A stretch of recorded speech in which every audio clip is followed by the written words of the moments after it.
So we are ready now to begin today's daf on Shushan Purim. Today's daf is Mem Zayin Amud Aleph. We're up to, it's about the 7th or 8th line, Boi Reish Lakish. We were learning yesterday from the Mishnah that if a Gentile bows down and worships a mountain, he doesn't have the ability, he has liability for worshipping Avodah Zarah, but the object of Avodah Zarah does not become usher. Because something that is connected to the ground that did not involve human intervention in its development and growth cannot become prohibited as an object of Avodah Zarah. Okay? An Asherah tree can, because a human being planted the acorn. Yesterday we saw machlokes as to whether, if a person planted the acorn without the intention of Avodah Zarah and only later after it grew, worshipped it, does that tree is subject to becoming usher as an Asherah tree or not? So that was a machlokas between the Chachamim and Rabbi Yossi Rabbi Yehuda. The Chachamim say that it's not subject to becoming usher, and Rabbi Yossi Rabbi Yehuda says it is. But everyone agrees that a naturally occurring mountain cannot become usher because of Avodah Zarah. So now, Boi Reish Lakish.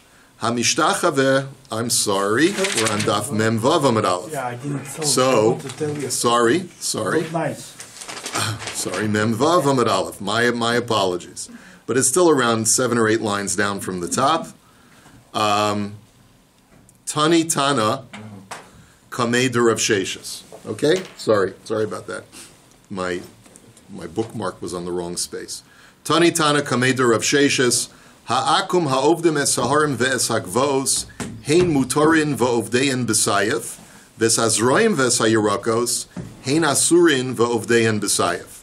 So the Brisa was taught before Rav Sheshis as follows. If a heathen worships a mountain or a hill, so the mountain and hill are not prohibited. However, the penalty is still for an act of idolatry. The penalty is still the death penalty for a Gentile. Standard penalty for any Gentile who violates any of the Sheva Mitzvahs B'nai Noach is death by the sword. Okay, ve'es ha'gvos, ve'es ha'zroim ve'es ha'yirakos, hein asurim v'ovdeim b'sayef.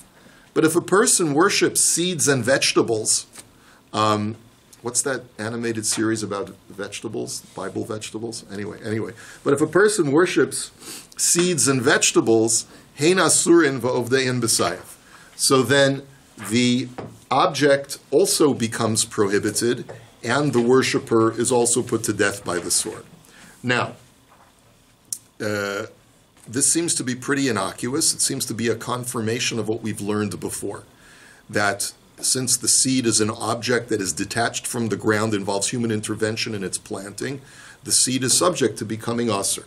So, Amar le Damar Lachmani, Rabbi Yossi bar Yehudahi, Da'amar Ilan Shenatul Basof Avado Aser. So Rav Sheshis, upon hearing the Brisa, surmises that the author of this Brisa is Rabbi Yossi bar Yehuda, who says that when a tree grows from a seed, even if the seed was planted innocently, not for the purpose of idolatry, and then when it grows into a tree, he worships the tree still becomes Aser. So the Gemara says, where do you see that from the Brisa? Velukma Bizroim, the Bachsgir says, Velukma Bizroim Shizroin Mitchila Lekach Virabanan. Why don't you simply say that the Brisa is talking about where a person took the seeds for idolatrous purposes and planted them in the ground?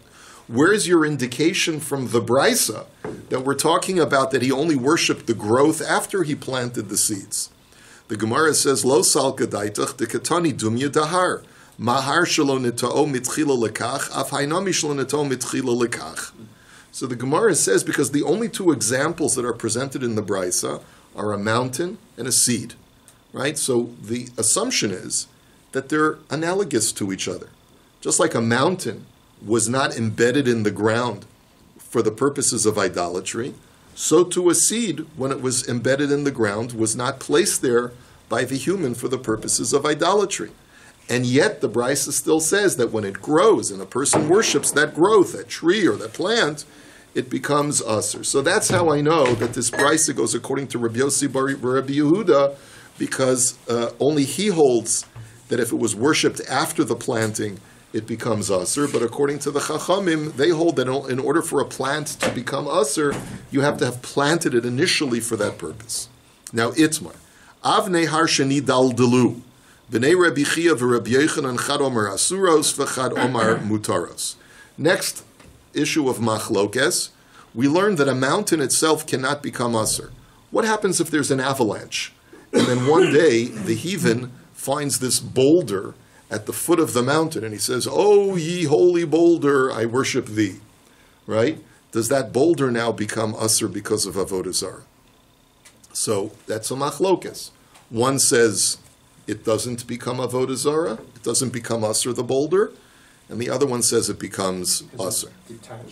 You're going to find out. Now we're going to discuss it. Now we're going to discuss what are the respective arguments. My time at demanda amar mutaros kahar mahar she'en bo tfisas yidei adam umutar avhani she'en b'hem tfisas yidei adam umutarin. So the argument to say that it's just like the mountain is because, look, a mountain came into existence without any human intervention. This boulder came into existence without any human intervention, and therefore its halacha should be the same as a mountain. So, malahar shekain mechubar. But wait a minute, says the Gemara, but there's a fundamental difference. A mountain is embedded in the soil. A boulder is detached from the soil. So maybe that makes it inherently different, and it is subject to becoming asur. But behema tochiach. So the Gemara says, well, I'll prove to you from the law of behema. A behema is detached from the ground, and it still cannot be prohibited because of avodah zarah. Now, how do I know that? This is a new idea. So Rashi tells us it's another Gemara. The Gemara says, based on psukim, that an animal that has been designated for avodah zarah cannot be used as a korban afterwards. Now, what do we infer from that? We infer from that the Torah only prohibits it for the altar, but it does not prohibit it for mundane use. So you see from there that no matter how much I designate that cow in India as being a deity, I can still eat it for dinner. Just don't do it in India, you get in trouble. But anyway, the point is that you see from here that a cow or any other animal that's designated as a living creature as an idolatry is not asur for a human. So the argument is that you see, here's an example of something that does not involve human intervention for its formation. Even though it's detached from the ground, it can't be asur because of avodah zarah. The same thing ostensibly is true by a boulder. But the Gemara says, but wait a minute, mala behema shekain balas chayim. But maybe I'll argue that the reason why an animal cannot be asur because of avodah zarah is because it's animate. It's its own entity. It's therefore cannot be sort of tainted by someone's designation. But an inanimate object, maybe it's more subject to human designation, and therefore could become asur. So therefore I have the classic tzad hashava now.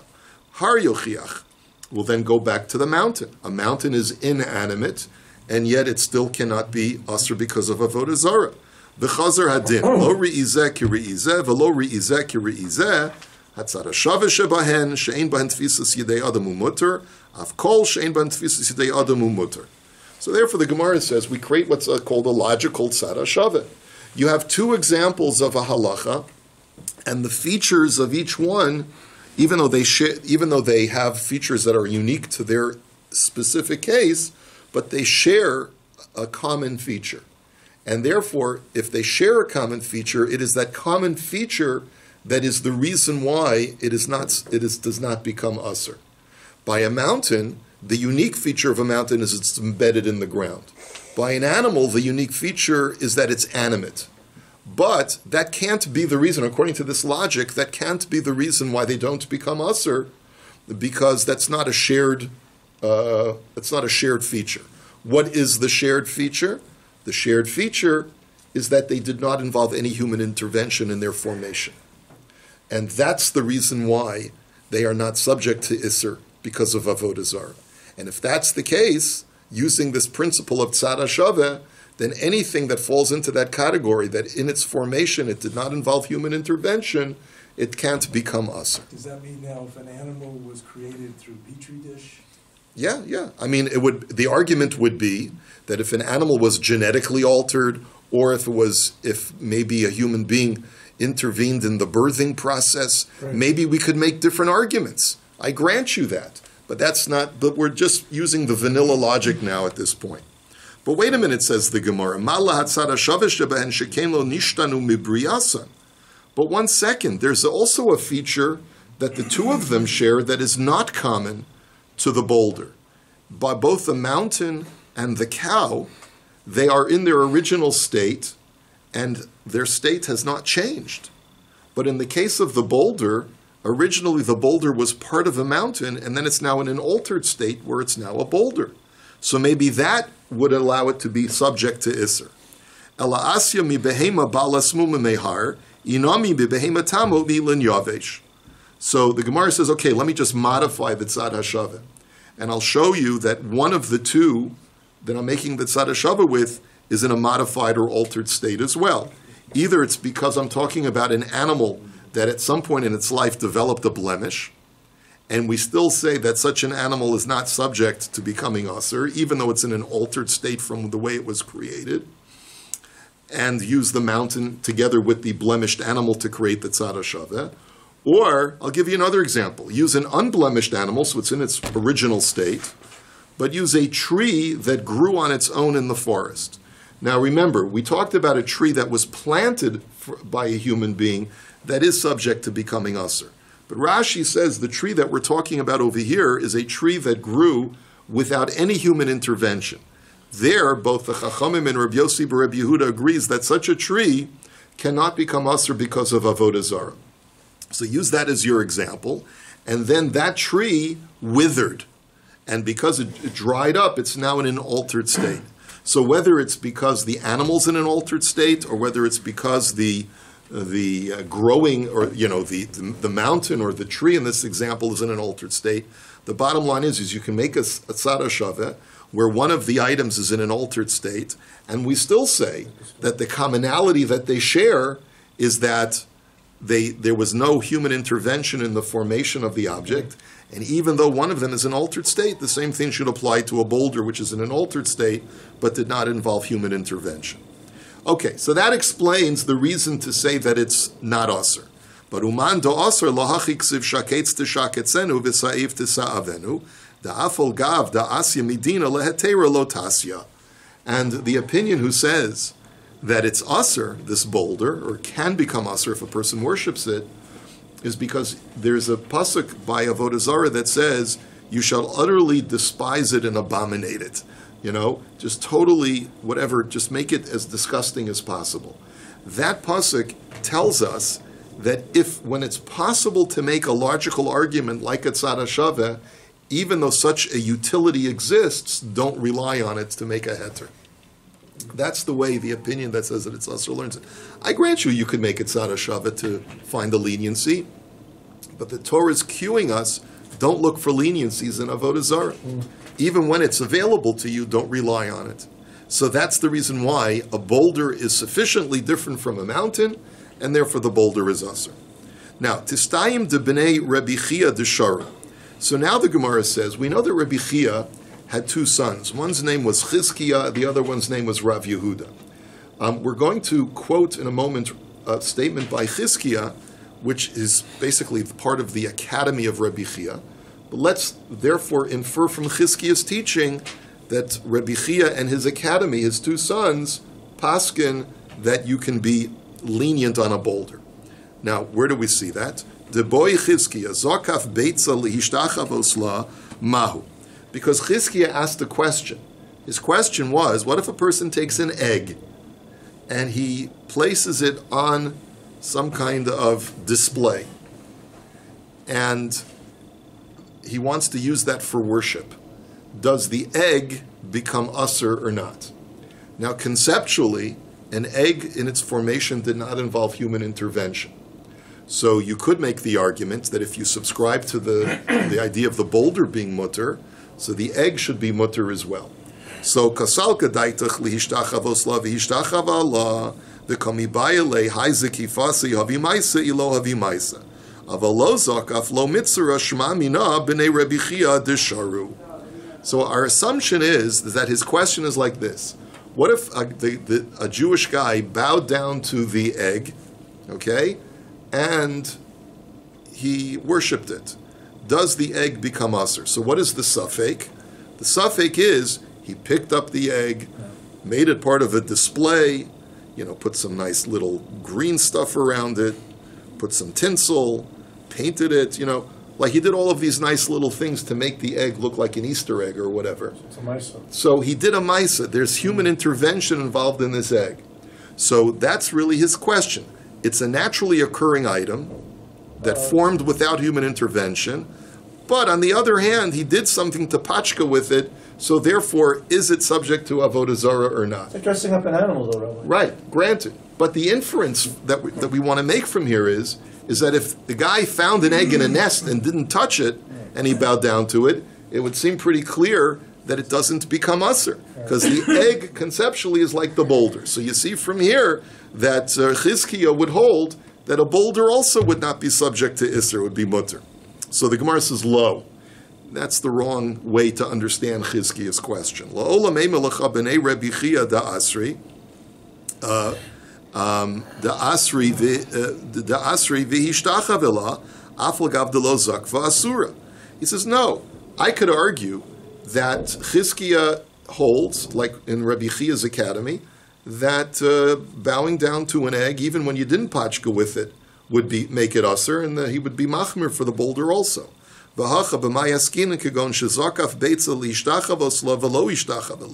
we're talking about a guy who set up an egg with the intention of bowing down to it, but hasn't gotten to the actual worship yet.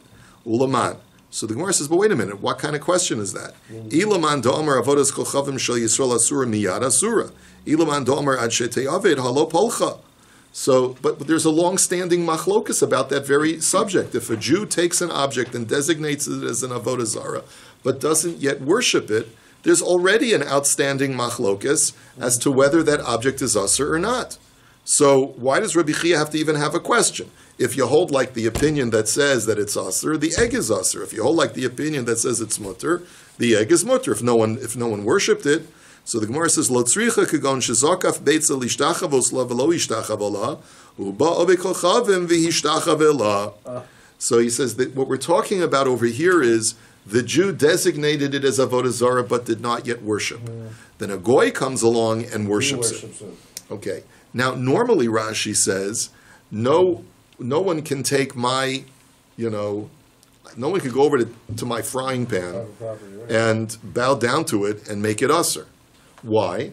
Because I don't want my frying pan to become asur.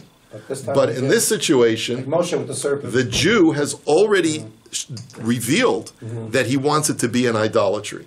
So therefore, if a goy bows down to it, that's Rabbi Chia's question. Can the goy's bowing down to it make it now asur or not? And the Gemara, even though the Jew may have changed his mind. Yeah. V'chiha, right? V'chiha da'amar Rav Yehuda amar Shmuel Yisrael shezakaf levena lishtachavos la uba obekochavim v'ishtachavela asura v'komi bayale levena hu deminkara zekifas v'lbeitzalo odim lo shna teiku. So the reason why Chizkiah had this question is because we know there's a halacha by Shmuel who addresses if a person takes a brick. Now a brick, the stone monolith is something that normally is used for idolatrous purposes. So if a Jew takes a brick and sets it up on a display, he's clearly, and he says, this is going to be the new deity of the day. And then a Gentile bows down to it, Shmuel paskins, that clearly asurs the brick. But why then did Chizkiah have a question? His question was, an egg is not something that's normally worshipped. It's a tiny little zach, right? So people don't normally worship eggs, and it's a tiny little thing. Is it clearly recognizable that by putting it on a display, he meant it for avodah zarah? So since it's not clearly recognizable as avodah zarah, that's why Reb Chia says, I'm not so sure if a goy would come down and worship it, whether that would asur the egg or not. That's the basis of his suffix. But it could be in reality that if a Jew were to bow down to that egg, and it's his egg, then everyone would agree that the egg is asur, even though there was no human intervention in its formation. So, and therefore, the Gemara answers, basically the bottom line is, Teku, we don't really know how to answer Chizkiya's question. Chizkiya, the son of Reb Chia, we don't know how to answer his question. By an egg. By an egg, because it could be that by it's... By a brick for sure it's us. By a brick for sure it's usher, if the goy worships it, but by the egg, we're not so sure. Okay, next. Boy Rami Barchama Hamishtacha Vilahar Avanav Mahu Lamizbeach. So the question is like this. If a person bows down to a mountain, what will be the status of the stones? Now we know that we're totally permitted to quarry the stones of that mountain. That's what our Mishnah had said.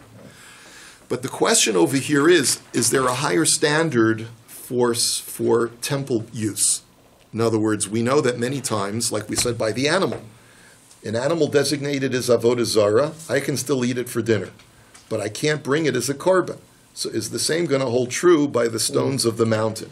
I can use it for personal use to quarry the mountain, but can I use it to build a mizbeach? Yeah. So the shaila is like this: Yesh nevad b'mechuber eitzel gavoa, ein nevad b'mechuber eitzel gavoa. The first part of the suffix is like this: do we say there's a higher standard for divine use, like for the Beis Hamikdash, or not? And im tim salomer yesh nevad b'mechuber eitzel gavoa machshirei korban kekorban damu olo. And even if you do argue that there's a higher standard, like for sacrificial use, like we said, by the animal, right? But maybe that's only when it's directly involved in the bringing of a korban. But here, it's for building the altar. That's what's called machshirei korban. It's the enabler, it's the enabling agent to bring a korban. Or to build the walls of the temple but it's itself. Not, right, but it's not the korban itself. Right. But the question is even better here. It's not just the question of building. The walls are even further from the korban. Yeah. But this is even mamish the mizbeach itself. To put it on. Yeah, but the argument is, maybe even if you say that, you can't use something that was worshipped for avodah zarah as a korban, right. But this, even though this is very close to the korban, but it's the thing that enables the korban. It's not the korban itself. Yeah. So Amar Rava Kal V'chomer. So Rava says, listen to the following Kal V'chomer. Uma esnan shemuter betolosh lahedjud asur b'mechuber legavoa dichsiv lo sovi esnan zona mecher kelev lo shna tolosh v'lo shna mechuber b'mechuber nevad b'mechuber kama nevad she'asur betolosh lahedjud eno din she'asur b'mechuber legavoa. So Rava's Kal V'chomer is as follows. He's going to make a Kal V'chomer from esnan zona. What is that? Anything that's given to a woman for her compensation for prostitution. So the Torah says that you're not allowed to use that for any use in the temple. Okay? Now, if a man paid a woman for, if a John paid a woman with a frying pan, and she sells me the frying pan, can I use that to make breakfast? Of course. Mm-hmm. What's the problem? There's nothing wrong for personal mundane use. It's only that I cannot take an object that was used and bring it into the Beis Hamikdash to use it. The temple. Right. I can't. The Beis Hamikdash can't use it, but a regular person, a hedjot, is allowed to use it. So the Kal V'chomer works like this.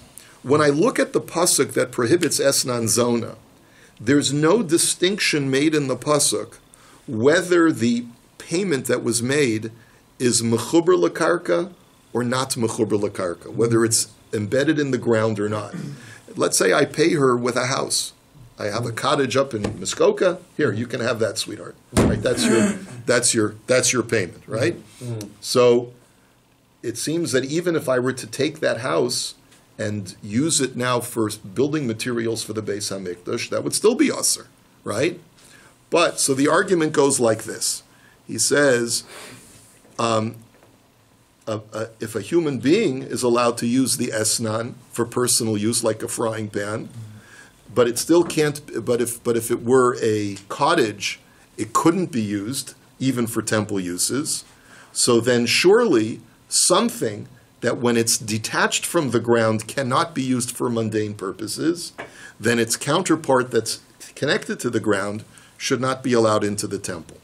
So what are we talking about? If esnan were more lenient, that when it's detached we allow a hedjot to use it, right? And yet we still prohibit when it's attached to the ground from going to the temple, then let's look at avodah zarah. If frying pan is worshipped, can I now as a hedjot use it? Absolutely not. It's detached from the ground, so it becomes asur bahana.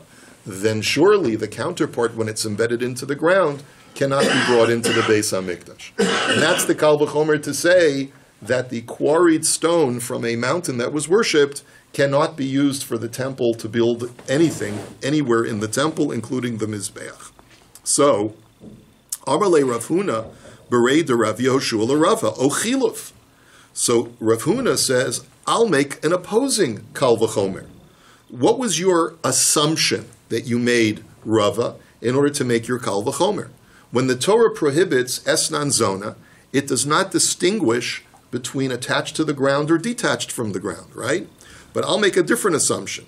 Uma nevad sha'asur b'tolush eitzel hedjut mutter b'mechuber legavoa, shenemar Elohehem al heharim velo heharim Elohehem, lo shna lehedjot velo shna legavoa. So esnan shemutter b'tolush lehedjot enodin shemutter b'mechuber legavoa. So my assumption is in the opposite direction. The Torah says that anything that is attached to the ground and did not involve human intervention in its growth, like a mountain, is totally permitted. It is not subject to becoming asur for avodah zarah. The Torah does not at all distinguish between whether it's for hedjot use or for divine use. The Torah just says it's not subject to becoming asur. Working on that assumption, right? You made the assumption about an esnan. The Torah doesn't distinguish between attached to the ground or not attached to the ground. I'm going to make a totally different assumption on a different pasuk. When the Torah permits a mountain that was worshipped for avodah zarah, it does not distinguish whether it's permitted for mundane use or whether for holy use. It's permitted for both. It's permitted for both. Based on that assumption, then I'll make a totally different kal v'chomer. When a mountain is worshipped because it's attached to the ground, it's permitted to Hashem as well. It's permitted to the temple. So in Esnan, which is permitted when it's detached to a hedjot, surely it should be permitted when it's attached to Hashem. Because when an avodah zarah is detached from the ground, it's asur to a hedjot, and yet when it's attached, it's permitted even to Hashem. So surely an esnan in its detached form is mutter to a hedjot, then surely in its attached form should be mutter to Hashem. So v'imi shum beis Hashem elokecha. Now maybe you'll throw a wrench in my kal v'chomer and you'll tell me, but wait a minute, the Torah says you may not bring an esnan zona into the house of Hashem. Why say the word house of Hashem? Doesn't that imply that even attached items that are like a house are subject to the prohibition of esnan zona? No, because mi boy lechidatanya, that word beis Hashem elokecha is coming to teach me something totally different. It's coming to teach me beis Hashem elokecha prat lepara she'ena ba'a labayis divrei Rabbi Eliezer. According to Rabbi Eliezer, that's coming to exclude a para aduma. If a man pays a prostitute with a para aduma for her services, then the halacha is that cow could be used still as a para aduma. Right? Why? Because the Torah only says that things that are normally brought inside the temple are subject to the prohibition of esnan zona. But where do we prepare the ashes of the para aduma? On a hill overlooking the temple, outside the temple. So therefore, para aduma is not. So that's what the words beis Hashem elokecha are coming to exclude. V'chachamim omrim l'rabos es harikuim. And the Chachamim say that it's coming to include a prohibition. It's coming to include the plated gold that you may want to place on the walls of the temple. And it's coming to tell you that even though you're using it as simply a plating, if a man, if it was used for payment for prostitution, this gold, it cannot be used even for the plating on the walls. That's what the word beis Hashem elokecha. But the word beis Hashem elokecha is not coming to tell me that something that's attached to the ground is subject to the prohibition of esnan zona. It could be that only things that are detached are subject to the prohibition of esnan zona based on the assumption that I have made. So bottom line is, there are two kal v'chomers that you can make. One is to prohibit the quarried stone of a worshipped mountain for the Mizbeach, and one is to permit using the esnan zona one way or the other. But one is working on the assumption that when the Torah prohibits esnan, it prohibits both attached and detached. And the other kal v'chomer, which is more lenient, bases its assumption that when a mountain is permitted, it's permitted both to hedyotes, to commoners, and to Hashem. So which assumption you're going to make will determine whether your kal v'chomer is more machmir or whether it's more mekel.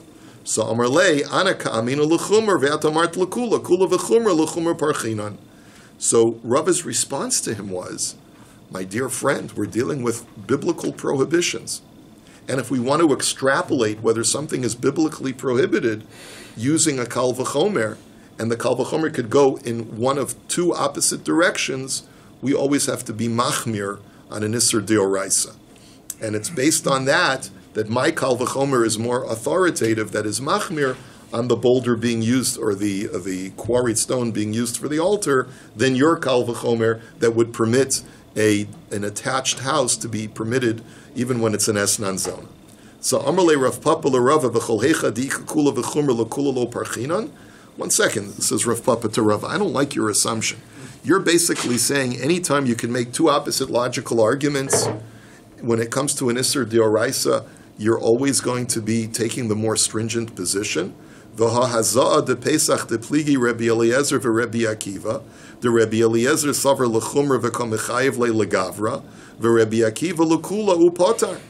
Well, 1 second, let me show you another case where two rabbis argue using logic. Rabbi Eliezer and Rabbi Akiva. And Rabbi Eliezer wants to be machmir, and Rabbi Akiva wants to be mekel. And if it was good enough for Rabbi Akiva, why isn't it good enough for us? So what was the case over there? So let's just get the background information. The case is a person who is tameh and is going through the purification process right before Pesach, such that his 7th day of purification, where he gets sprinkled with the ashes of the paraduma, take place on Erev Pesach. Now, in a regular year, that's fantastic. No problem. Sprinkle him with the ashes. He'll have a shaliach, have the korban Pesach shechted in the Beis HaMikdash. They'll bring it home. By nightfall, he's perfectly tahor, and he'll be able to eat the korban Pesach. That's Rabbi Eliezer. He's machmir, and he says such a person is obligated to do that.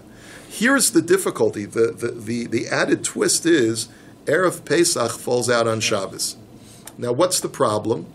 The problem is that you're not allowed to purify someone on Shabbos.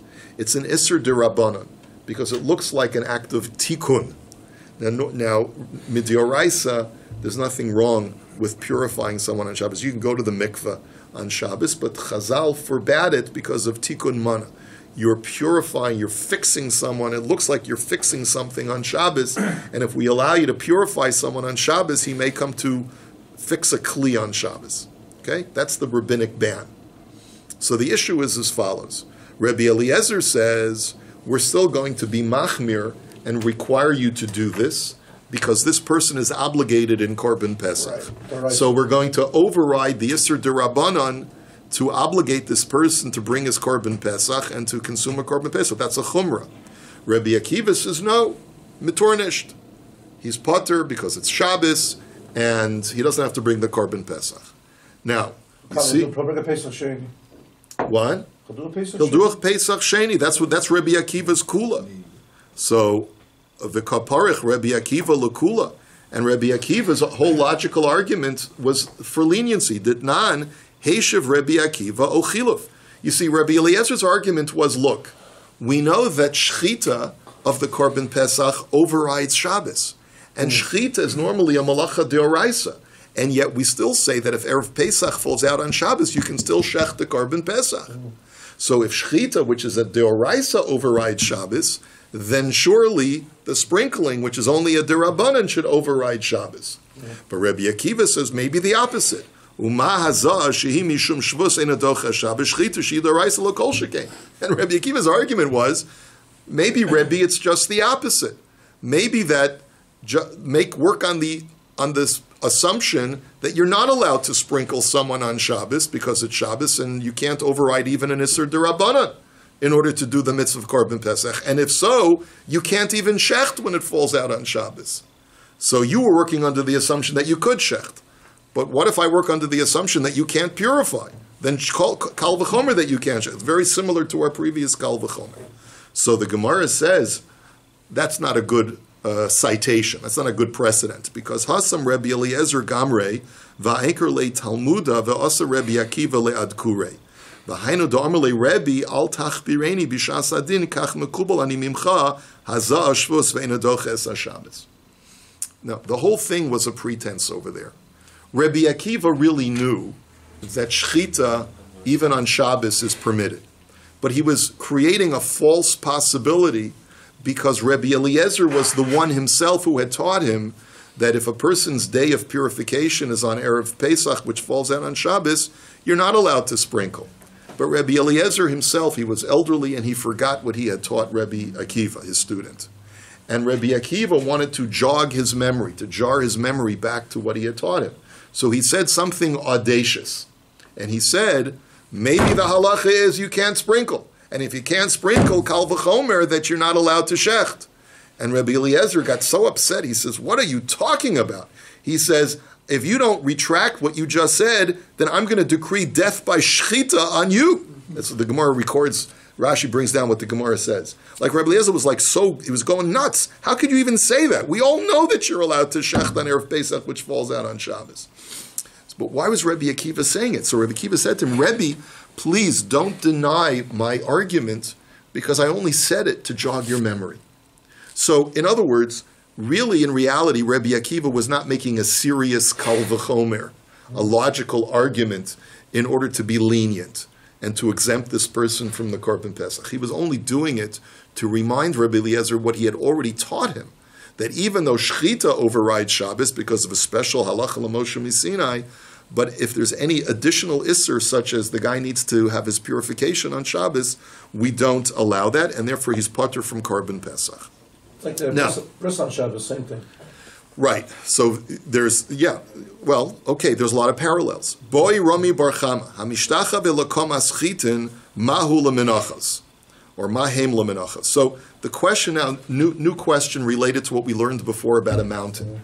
A guy bows down to growing stalks of wheat. And we know that just like a mountain is not subject to avodah zarah, growing stalks of wheat, now even though it may have been planted by a human, but let's assume like the Chachamim, since it wasn't planted for avodah zarah, it can't become like an Asherah tree after the fact. So he can't make these stalks prohibited.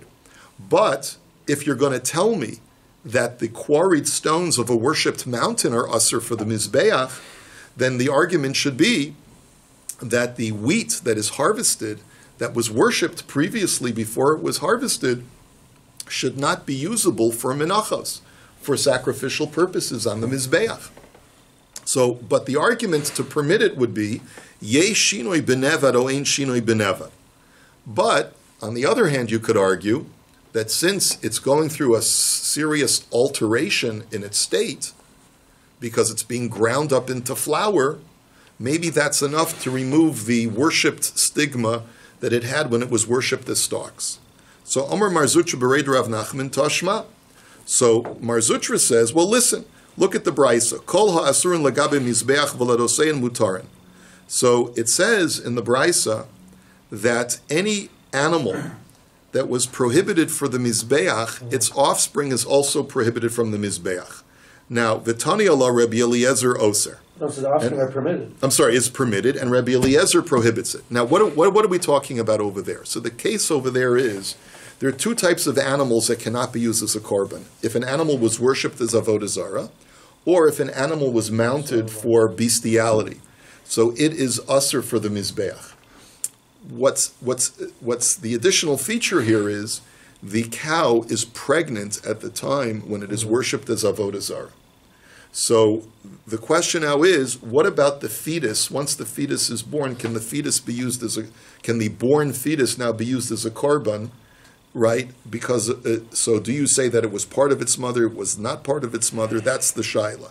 So the Chachamim say it's permitted, and Rabbi Eliezer says it's prohibited. It went to a shina. So the argument that we're trying to present is the animal was originally a fetus, No, it's not. and now it's a calf. So it went through a shinoi. So this is the machlokas. The Chachamim say it's okay, and Rabbi Eliezer says it's not okay. Same So with the wheat and the flour. so that will say be the same thing with the wheat and the flour. So wait a minute, says the Gemara. V'lav yitmar Allah Amar Rav Nachman Amar Rabba Bar Avu machlokas k'shenirvu l'basof ibru. Aval ibru ulabasof nirva udivrei hakol asurin v'hachanami ke ibru ulabasof nirva udami. But wait a minute. It was already established that the only time there's a machlokas is if the cow was first worshipped unpregnant and then later became pregnant and now has a fetus. Only there do the Chachamim permit the calf once it's born because it wasn't present when the animal was mounted or when it was worshipped. But everyone agrees that if the fetus was inside when it was mounted or worshipped, even after it's born, it's going to be usher. So if you're telling me that that's considered a shinoi, then that would say that according to everybody it would be usher, even according to the chachamim, the wheat, So Ika da Amri, some learn that this was not inferred based on the statement of Mar Zutra, but Mar Zutra himself said it. That, like Rashi's, the Bach's Girsa is, Amar Rav Nachman, Amar Rabba Bar Avuha, Machlokes Kishenirvu Labasof Ibru, Aval Ibru Ulabasof Nirvu Divrei Kol Aser. In other words, that it wasn't inferred, but it was stated directly by the Amora. But the point is, V'hachanami ki Ibru Labasof Nirvu Dami. The only difference between this first version and the second version is who was the author of that statement. But the bottom line is, if you're going to tell me that you're using that as your precedent, so then according to everyone, even according to the Chachamim, the wheat that's converted into flour should be aser. The Gemara says no, it's not still not a good analogy because hachi hashta hasa meikara behema v'hashta behema dashuhu dachiza ba'anpa, but hacha meikara chiti v'hashta kimcha. There's still a difference. I could argue that the shinoi that you said the calf underwent, originally was a fetus and now it's a calf. That's not a significant shinoi, because a fetus, an unborn fetus, is really a calf that is stuck in the walls of the cervix, of the walls of the uterus. But it's still a calf. It's just that it hasn't come out of the uterus yet. Whereas stalks of wheat that are being converted into flour, that's a serious shinoi. You're grinding it up and turning it into something totally different. And therefore, maybe the argument goes is that even if the calf that was inside its mother's womb as a fetus is going to be usher because it was worshipped at the same time as its mother, but maybe something that was worshipped as a stalk but then is ground into wheat, that's enough of a shinoi to say that the stigma of avodah zarah is now removed for it and it can be used for menachas. This question remains unanswered, and this is where we'll hold it for today.